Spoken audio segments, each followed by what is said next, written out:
E aí, rapazes, que coisa interessante, hein? E esse nosso episódio, finalmente nos encontramos para poder trocar figurinhas.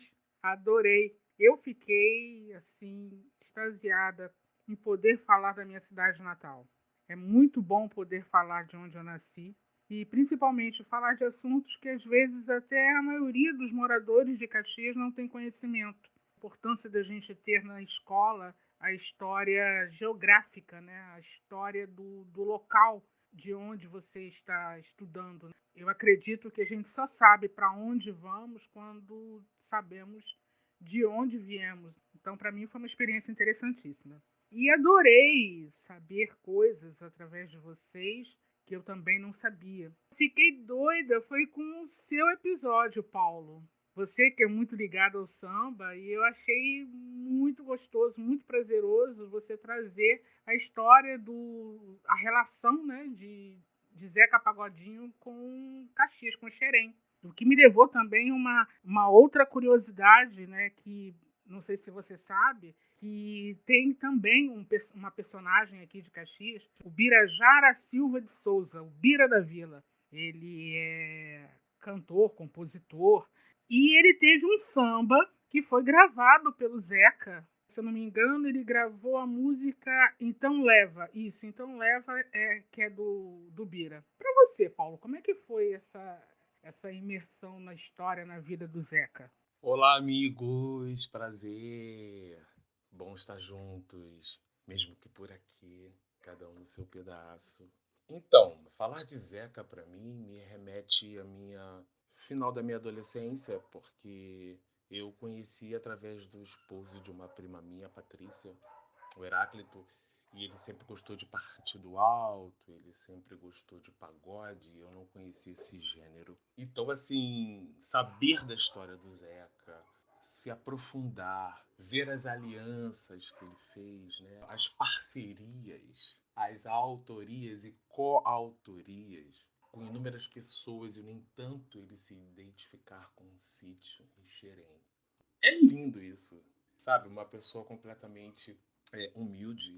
E no que diz respeito ao Bira da Vila, né, o Birajara, eu gostei muito de conhecer e saber que ele não é apenas autor do Então Leva, do Zeca Pagodinho, ele compõe para inúmeras pessoas. Eu já ouvia falar dele quando eu tive a oportunidade de ser comissão de frente da Grande Rio. Então, a comunidade Caxias é uma comunidade que me tratou muito bem, me acolheu, e agora eu consigo, de uma certa forma, compreender porque Zeca decidiu exatamente fazer morada lá, não apenas morada. E o que eu queria dizer sobre esse compositor, ele é novo, ele é quase da nossa idade, ele está fazendo esse ano 22 anos de carreira, nascido em 8 de janeiro de 63, e hoje, por sinal, o que aparece quando eu digito Zeca Pagodinho para mim? Composição que ele fez, o Bira fez para ele. E eu estava exatamente nesse momento ouvindo.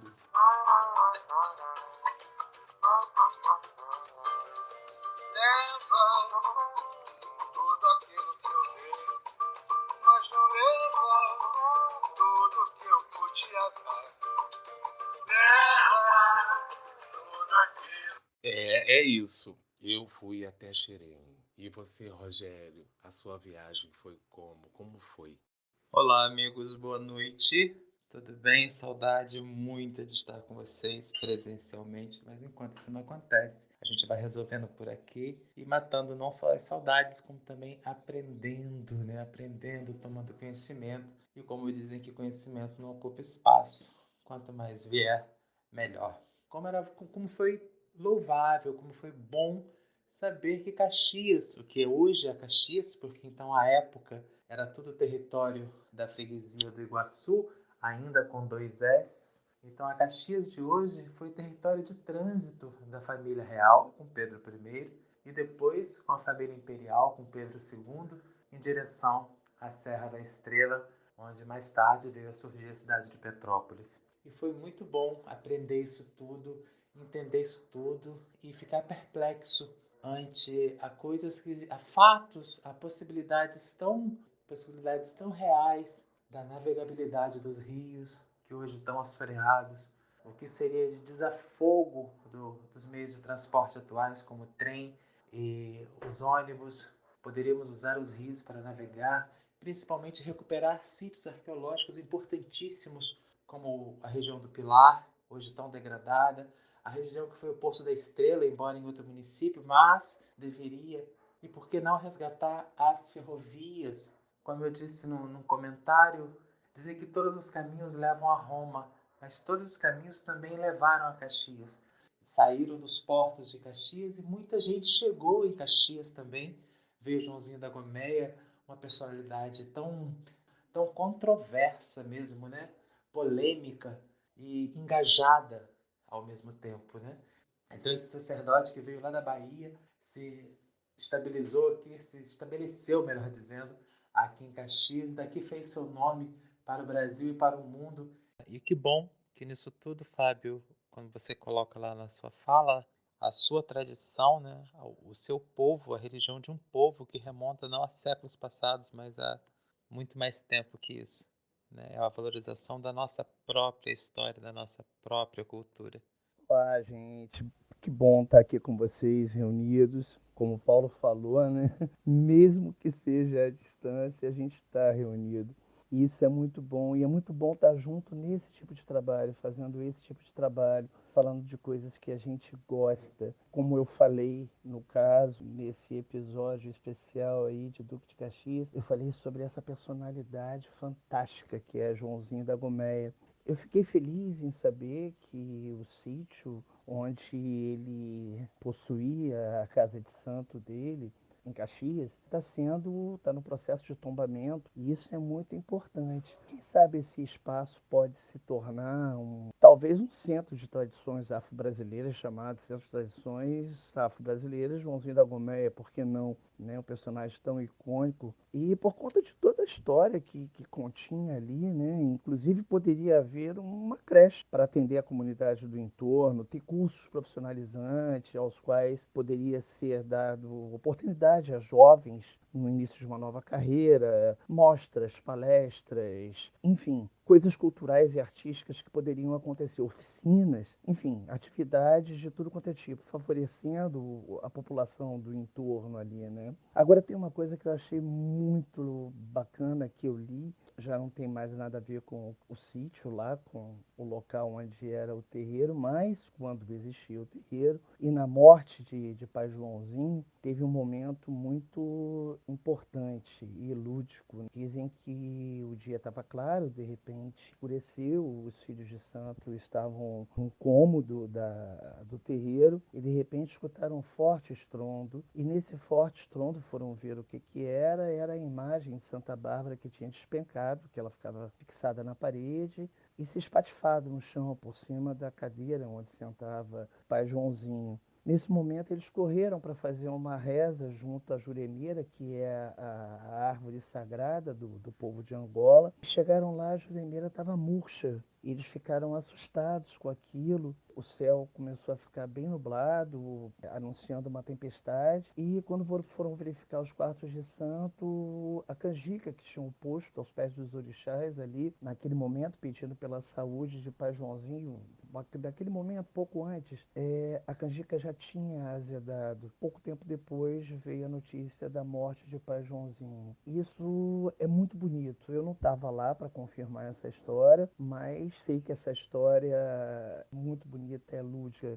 Nossa, Fábio, que interessante isso. Eu não sabia. Tá vendo? Informação nunca é demais, né? E como é bom ouvir histórias, gente, saber das coisas, saber da nossa gente, do nosso povo, saber. E fiquei muito feliz, porque vai ter o tombamento, fiquei sabendo que vai ter o tombamento do espaço. A prefeitura parece que queria construir uma creche no local, o que não inviabiliza, né? Porque pode criar a creche, mas desde que seja lembrado que ali tem uma história tanto religiosa quanto cultural, né, da cidade. E tem mais, Conceição. Como eu disse no meu episódio, Joãozinho da Gomeia foi iniciado por Niquíssimo Talamboa, chamado também de Oxóssi na nação de Quito, mas ele cultuava muito Inhaçã. E no sincretismo, Inhaçã é Santa Bárbara, é sincretizada como Santa Bárbara. E ele tinha uma enorme imagem de Santa Bárbara em cima da cadeira onde ele sentava, como eu disse antes. Ela era muito louvada. E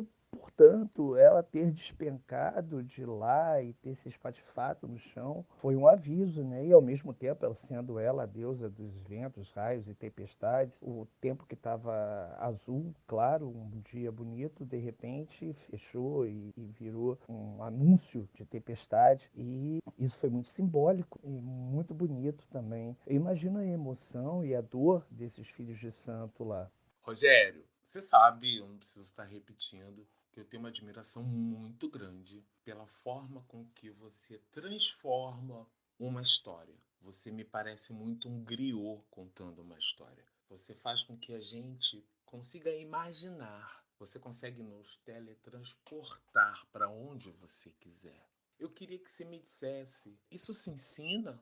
Isso vem de você? É muita entrega sua, é muito gostoso te ouvir. Como você consegue fazer isso? Eu tento, eu não consigo. Você sabe que eu sou seu fã, né? Conta pra mim. Olha, Paulo, você está me pedindo uma receita de um bolo que eu não sei qual é. Eu só aprendi a comer o bolo. Não sei a receita. Mas, o que posso dizer a você? Eu, desde que aprendi as primeiras letras, lá nos anos 1976, 77, como obviamente não tínhamos, pelo menos nas cidades interioranas de onde eu venho, não tínhamos o acesso a tanta informação assim, que fosse pela televisão, que era modismo, que não chegava pelo rádio e nem todas as casas possuíam tal aparelho. Então, livros eram mais complicados ainda. Então, tudo que me caía às mãos, eu sempre me joguei em ler. Fosse uma bula de remédio, fosse um rótulo de um produto que eu encontrasse e depois as primeiras revistas em quadrinhos emprestadas dos amigos, aí os primeiros livros. Confesso que tive boas professoras de língua portuguesa, boas no sentido de me incentivar à leitura. Uma coisa que eu fui percebendo que eu conseguia me colocar dentro daquilo que eu lia. Então, quando eu lia uma história de conto de fadas, eu me colocava dentro daquele cenário, eu me via dentro daquele cenário. E eu vivia, literalmente, aquela história, não apenas a lia, eu a vivia. E assim foi sendo.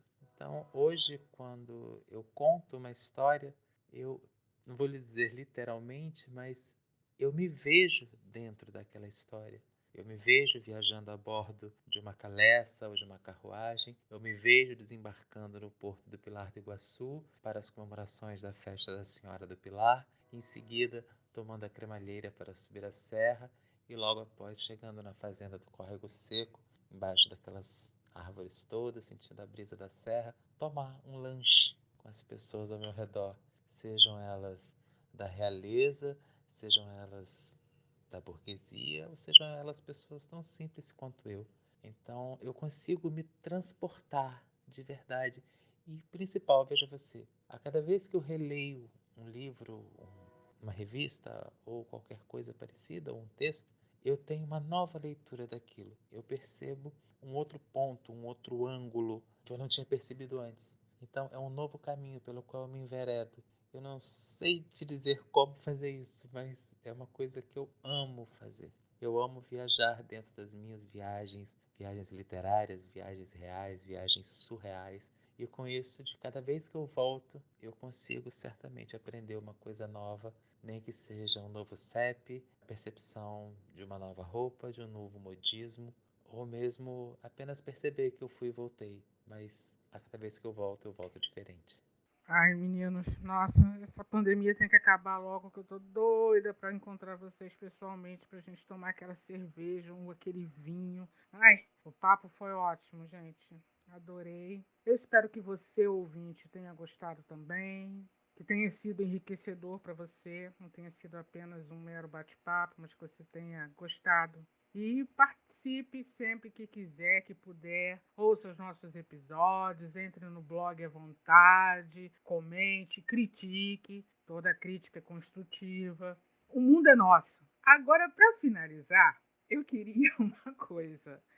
Roger, Os seus episódios sempre me fazem viajar e gargalhar. Outros momentos eu choro, né, de emoção. E eu queria que você falasse alguma coisa da família imperial que você imaginasse, sabe, numa dessas viagens, desses passeios que a família fazia para Petrópolis, que até então na época não era Petrópolis, mas depois se transformou. Como seria uma conversa entre eles? Fábio, muito obrigada por todas as informações dessa personagem que foi tema do enredo da Grande Rio desse ano, mas mesmo assim ainda são pouco. Tudo que se falar de Joãozinho da Goméia ainda é pouco, né? Porque o cara tem uma história muito grande, muito forte. Muito obrigada por trazer isso, porque é muito importante saber, conhecer mais. E eu acho que a religião, para mim, Conceição, é significado de fé. E fé eu não tem nome, não tem dogma, não tem doutrina. E eu respeito a fé de toda e qualquer pessoa. Se ela tem fé, quem sou eu para discutir ou falar alguma coisa? Como eu sou de religião de matriz africana, eu gosto muito de saber. Muito obrigado mesmo por todas as informações. E se você puder contar alguma coisa que você tenha descoberto nessa pesquisa do Joãozinho, alguma coisa também engraçada, divertida, por favor, nos conte. Eu vou gostar de ouvir. Paulo, você é o negão de tirar o chapéu, como já dizia Alcione. Parabéns, meu preto. Adorei saber dessa ligação mais a miúde de Zeca Pagodinho com Xerém. Como eu sei que você gosta de samba, que você gosta de carnaval, diz aí, como se você fosse fazer um desfile, se você fosse homenagear Zeca Pagodinho. Eu quero comissão de frente, primeiro casal de mestre sala, porta-bandeira e baianas. Quais seriam as músicas de Zeca que você acha que iam compor esse primeiro setor de um desfile de escola de samba em homenagem ao Zeca Pagodinho? Olha, Conceição, você aqui me pegando um contrapé da história, né? Chegaram aqui num barco todos piolhentos e foram ocupando propriedades que nem eram deles.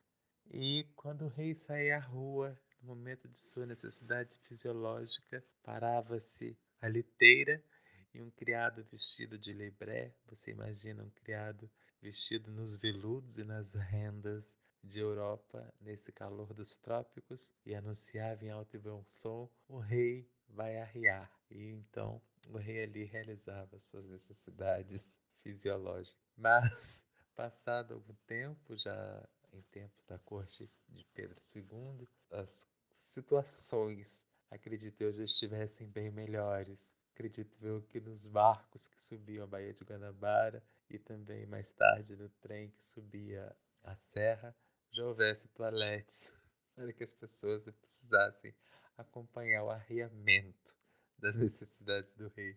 Mas são muitas histórias que certamente rendem muitos outros episódios. Gente, dizer que falar com vocês é bom seria chover no molhado. Falar com vocês é sempre maravilhoso, aprender com vocês é sempre maravilhoso. Obrigado, muito obrigado por eu estar nessa sala, não da justiça não, mas nessa sala da cultura. Um beijo grande no coração de vocês e até daqui a pouco. Ah, que bom estar com vocês, que bom estar aqui presente e escutar essas coisas todas, escutar o Rogério, escutar Conceição, escutar Paulo, é enriquecedor realmente. Agora, Conceição, teve uma história que eu não sei se é engraçada ou não, mas como Joãozinho tinha a fama de se fantasiar de mulher e sair no carnaval e participar de desfiles e frequentar boates, né? Ele que era homossexual assumido e se travestia algumas vezes, um repórter que veio, não sei exatamente de que lugar da Inglaterra, mas soube da fama e foi fazer uma matéria no dia da festa de Inhaçã, na casa de Joãozinho, quando de repente Joãozinho sai, obviamente vestido de Inhaçã, e na festa de Inhaçã, incorporado com Inhaçã, vestido, dançando, e o repórter confundiu aquilo com o carnaval, né? Batuque, é um homem vestido de mulher, dançando, enfim, ele confundiu aquilo e entrou no veio do candomblé, da roça, para entrevistar em Inhaçã e foi retirado à força pelos filhos de santo e foi meio que uma confusão momentânea. Inhaçã parou de dançar e pediu que largasse o homem e deixasse o homem em paz, e o homem ficou lá no lugar dele e a festa continuou. Mas eu soube disso extraoficialmente por um amigo meu chamado Aurélio, que é descendente de Joãozinho e me contou esse fato por um acaso. E eu me lembrei disso quando você falou. Bom, essa foi a história que eu lembrei. Eu não sei se é engraçada, mas é bem a cara de Joãozinho, essa figura fantástica. Meus queridos, um grande beijo a todos vocês que estamos juntos aqui, Conceição, Rogério e Paulo mais uma vez. E um grande abraço também, você ouvinte que está aí. Continua com a gente, dá uma olhada lá no blog aí, sempre que puder, escuta a gente, tá? Leiam as resenhas, leia a matéria, que é sempre enriquecedor. Um abraço grande, boa noite, bom dia, boa tarde, a hora que você estiver escutando. Fica com Deus, tudo de bom. Nossa, que bárbaro. Eu amo sempre estar com vocês. Se for para a gente poder trocar conhecimentos, podem contar comigo sempre. Então vamos lá, já que foi feito o desafio. Bom, eu imaginaria uma comissão de frente. Em princípio, eu tinha imaginado uma comissão de frente como era antigamente. Todos de fraque, como era a antiga velha guarda, todos com muito garbo, fazendo uma apresentação da escola para o público. Mas aí eu vi que isso não é bem o perfil do Zeca. Então eu já ia imaginar um cenário de uma mesa móvel, com petisco, garçom, pessoas dançando, pessoas servindo, uma coisa bem brincalhona e que fosse mudando. Sem tripé, porque eu acho que tripé não é legal, dificulta a visualização. No que diz respeito ao casal de mestre Sala e porta-bandeira, eu colocaria o malandro de Panamá. E as baianas, todas as tias, as benzedeiras, as quituteiras, as cozinheiras, as lavadeiras. E eu acho que assim eu faria um enredo de tirar o chapéu. Sobre o samba enredo, seria esse, especificamente esse.